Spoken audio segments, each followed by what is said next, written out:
लेकिन पिछले हफ्ते बिहार से एक ऐसी कहानी आई इसी मोहब्बत और नफरत के बीच की जिसने लोगों को झकझोर कर रख दिया। पटना बिहार की राजधानी, वहां से करीब 320 किलोमीटर दूर एक जगह है, उसका नाम है अररिया। इस अररिया की कहानी है ये, पिछले मंगलवार की कहानी है, बट हम उससे थोड़ा सा और पहले चलते हैं। इस अररिया में 2 गांव थे, बिल्कुल पास पास। उन 2 गांवों में 2 परिवार रहा करता था। एक परिवार में एक बेटा था उमेश यादव का। उमेश यादव अपना बहुत ज़्यादा अमीर नहीं, लेकिन ईमानदारी से अपना और अपने परिवार का पेट पाल रहे थे। उन्हीं उमेश यादव का एक बेटा था 22 साल का छोटू कुमार। छोटू कुमार भी गांव का लड़का, लेकिन शरीफ सीधा साधा। और उमेश यादव के गांव से बराबर में थोड़ी दूरी पर एक दूसरा गांव था। वहां एक लड़की रहती थी, उसका नाम था आरती कुमार। उसकी उम्र करीब 21 साल। आरती का परिवार छोटू के परिवार से थोड़ा ज़्यादा खुशहाल था, पैसों के मामले में थोड़ा दबंग भी था। अब इत्तेफाक से जो छोटू कुमार का ननिहाल था, उसकी नानी और मामा जो रहते थे वो आरती के गांव में रहते थे, तो अक्सर छोटू और उसके परिवार का अपने मामा के घर आना जाना लगा रहता था। 2 साल पुरानी बात है। अच्छा, आप जब चूंकि गांव में आना जाना था, ननिहाल था छोटू का, तो वहाँ लोगों से भी मिलता जुलता, और बच्चों के लिए नानी और मामा का घर हमेशा अच्छा होता है। मैं खुद हमेशा ये बात मानता हूँ, क्योंकि मेरे भी बचपन की ज़्यादातर छुट्टियाँ मामा या नानी के घर पे ही गुजरा करती थी। तो छोटू भी अक्सर अपनी मामा और नानी के घर जाता, और वहीं पे उसकी कई लोगों से दोस्ती। उसमें से एक लड़का था, वो लड़का आरती का भाई था। आरती के भाई से उसकी दोस्ती होगी। हालांकि वो कभी आरती के घर नहीं गया, ना अपने उस दोस्त के, लेकिन दोनों की दोस्ती हुई। फिर आजकल मोबाइल का ज़माना है, दोनों ने एक दूसरे से नंबर लिया, मोबाइल पे बातचीत भी होने लगी। 2 साल पहले इसी मोबाइल के ज़रिए आरती के भाई के पास चूँकि छोटू का नंबर था, छोटू बात करता था, वो बताता था। तो एक दिन आरती ने भी छोटू से बात कर ली। 2 साल पहले उनकी पहली बातचीत हुई। बातचीत में लगा कि दोनों की बहुत सारी चीज़ें मिलती जुलती हैं। इसके बाद अब फिर आरती ने अपना नंबर दिया छोटू को, छोटू ने अपना। अब आरती और छोटू दोनों आपस में बातचीत करने लगे। वक्त बढ़ता रहा, दोनों की बातचीत होती रही, दोस्ती प्यार में बदली। लेकिन अभी तक दोनों ने एक दूसरे को देखा नहीं था। आरती अमूमन घर से कम निकलती थी, छोटू अपने मामा के यहाँ भी जाता तो आरती के घर नहीं जाता था। तो दोनों की मुलाकात नहीं हुई, दोनों ने एक दूसरे को देखा नहीं। लेकिन बातचीत से ही, फ़ोन पर ही दोनों ने एक दूसरे को इजहार इश्क कर डाला, और दोनों एक दूसरे से प्यार करने लगे। अब छोटू अभी चूँकि 22 साल का था, अभी कुछ नौकरी वोकरी करता नहीं था, माँ बाप के ऊपर डिपेंडेंट था। तो ये तय हुआ कि तुम पहले कुछ पैसे कमाओ, कुछ अच्छी नौकरी करो, तो फिर हम लोग शादी करेंगे। दोनों इस बात पे सहमत थे, आरती और छोटू। लेकिन इस दौरान में इन दोनों की बातचीत और ये इश्क मोहब्बत की बातें घर वालों तक पहुंच गई, खासकर आरती के भाई और भाभी को ये बात पसंद नहीं थी, क्योंकि बात वही है जो मोहब्बत और नफ़रत के बीच में पहली चीज़ आती है, हैसियत, दौलत। तो कहीं ना कहीं आरती के मुकाबले छोटू का परिवार कमतर था, उनकी हैसियत के मुकाबले उनके हिसाब से नहीं था। तो आरती की भाभी इन चीज़ों को लेकर, और उसे पता चल गया था, आमतौर पर भाभियाँ बातें भी करती हैं, तो कहीं आरती ने जिक्र भी कर दिया। लेकिन दोनों कभी मिले नहीं। 2 साल बीत गए। इस दौरान आरती के घर वालों को अब छोटू के बारे में पता चला, और फिर उन्हें लगा कि इसे रोकना चाहिए। इधर आरती ये थी कि शादी करेगी छोटू से, लेकिन छोटू कुछ बन जाए। फोन पर जारी ये इश्क यूं ही चल रहा था, छोटू उधर अपना बेखबर। लेकिन बीच बीच में जब इन दोनों के इश्क की कहानी घर में आम हुई आरती के, तो घर वालों ने कई बार धमकी भी दी आरती को कि उसको समझा देना, अगर छोटू इस तरफ दिखा, इस गांव में दिखा, तो हम उसे मार डालेंगे। अब छोटू का ननिहाल आरती के गांव में, घर के पास, मामी और नाना वहीं, नानी। तो आरती ने कई बार कहा भी कि तुम अपने मामा या नानी के घर मत आया करो, मेरे घर वाले तुम्हारे दुश्मन हो चुके हैं, कुछ भी कर सकते हैं। तो उसने बोला, अरे ऐसा कुछ नहीं होगा। वो समझाती थी, वो मानता नहीं था। इत्तेफाक से लास्ट ट्यूसडे को, इसी जुलाई के महीने में शाम के वक्त, छोटू अपने मामा के घर जाता है, यानी आरती के गांव। बहुत ज़्यादा दूरी थी नहीं। वहाँ जाता है अपने मामा के घर। जब वो मामा के घर में दाखिल हो रहा था तभी आरती की भाभी छोटू को देख लेती है कि वो अपने मामा के घर आया। जैसे ही वो देखती है कि वो उसके गांव में आया हुआ है, वो अपने पिता, मतलब अपने ससुर, अपने पति, इन सबको बताती है कि वो छोटू जो लड़का है वो अपने मामा के घर आया आज। अब इसी के बाद से पूरी कहानी शुरू हुई। छोटू उसी गांव में आया हुआ है, भाभी ने देख लिया है, भाभी घर वालों को बताती है। अब इसके बाद घर वाले एक साजिश रचते हैं। वो आरती के पास जाते हैं और कहते हैं कि सुन, छोटू आया हुआ है, एक काम कर, उसे घर बुला ले। तो उसने पूछा क्यों? क्योंकि वो डरी हुई थी, कहे पहले कई बार धमकियां मिल चुकी थी। उसने कहा तेरी शादी की बात करेंगे, बैठकर बात करते हैं, शादी की तारीख वारीख सब फिक्स कर देंगे, तो बुला ले। आरती अपने घर वालों की बातों में आ गई। उसने छोटू को फ़ोन किया। उसने कहा घर वाले रिश्ते की बात करना चाहते हैं, तुम आ जाओ। अब तक रात हो चुकी थी। छोटू भी खुश कि चलो कम से कम उसके रिश्ते को एक नाम मिलने जा रहा है। वो मामा के घर से देर रात, गांव में लोग जल्दी सो जाते हैं, उसने देखा मामा सो गए। अच्छा, मामा को भी ये बात उसकी पता थी, तो इसलिए वो उनके सामने निकलता नहीं था। देखा मामा सो गए, वो चुपचाप निकला और आरती के घर पहुंच गया। आरती का पूरा घर उसका इंतजार कर रहा था। आरती के पिता, आरती का भाई, आरती की भाभी।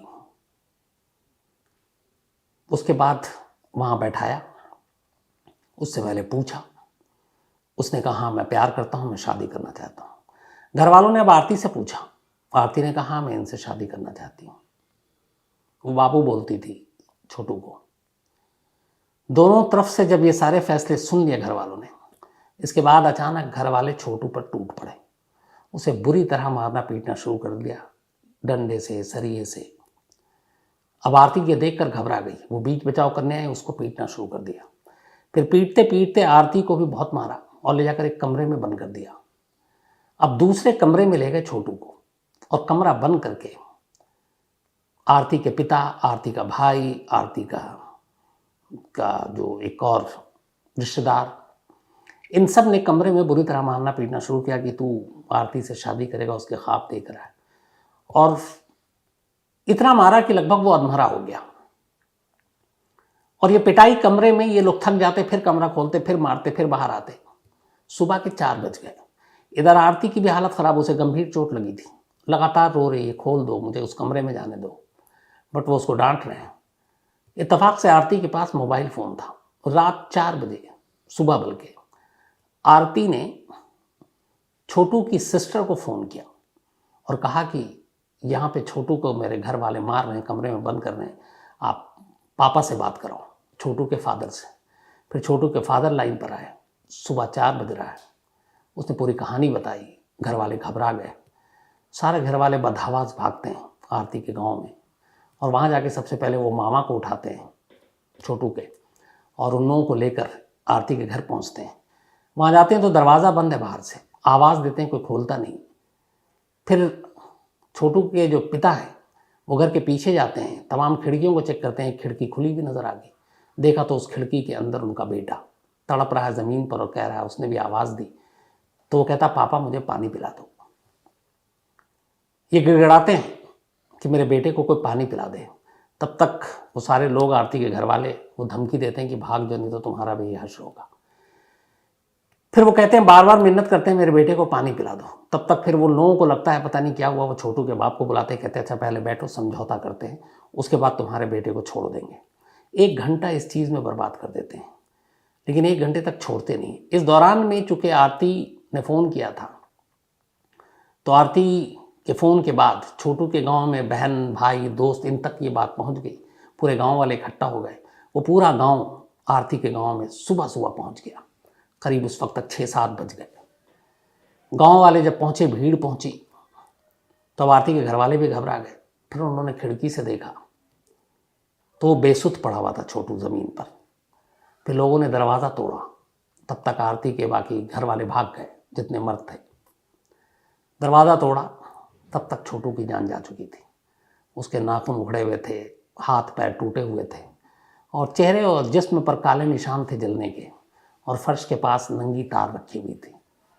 उसको बिजली के तार से करंट दिया गया था। गुस्साई भीड़ खैर किसी तरह सबसे पहले उसको हॉस्पिटल ले जाया गया, डॉक्टरों ने उसको मुर्दा करार दिया। पुलिस पहुंची, इधर हंगामा शुरू हो गया। दूसरे कमरे से तब तक फिर आरती को निकाला गया, उसकी भी हालत ख़राब, और आरती को तब तक बताया गया कि छोटू मर चुका है। वो और बेहोश हो गई। अब इधर गांव का गुस्सा, तनाव भी बढ़ गया। पूरी भीड़ जो है अब हॉस्पिटल पहुंच जाती है, वहाँ पोस्टमार्टम होना था। इधर आरती बेहोश, और जब होश में आती तो कहती मुझे बाबू के पास जाना है।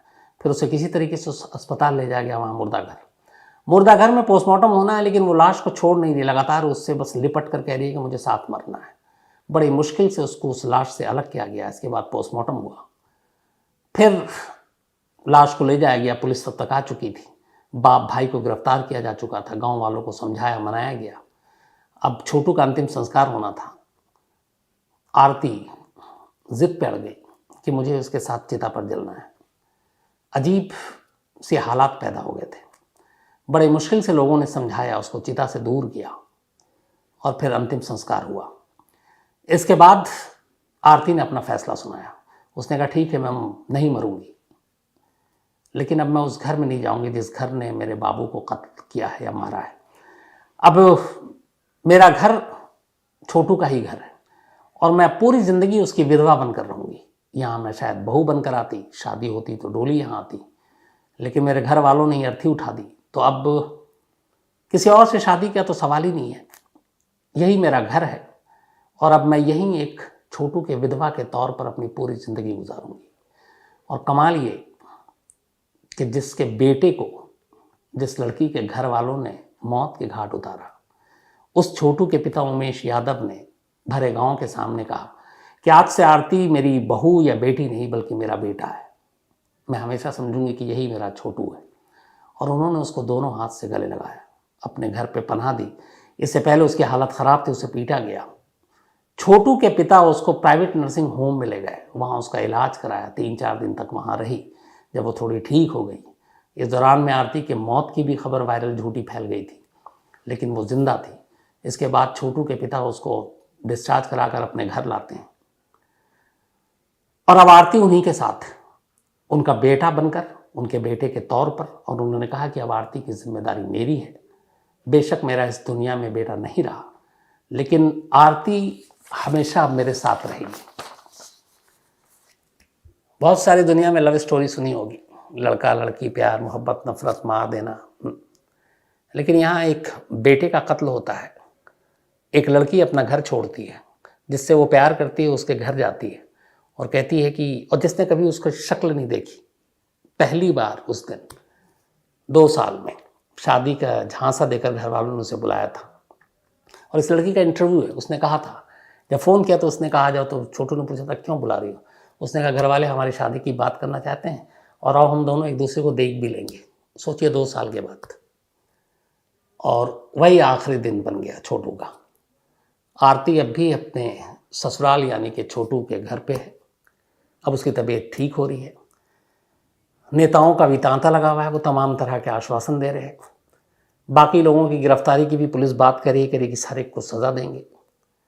और आरती को अब छोटू का परिवार अपने पास रखेगा, और आरती ने साफ कह दिया कि वो अपने उस माँ बाप के पास कभी नहीं लौटेगी, जिन्होंने न सिर्फ उसे धोखा दिया बल्कि जिससे उसने प्यार किया उसे मौत के घाट उतार दिया।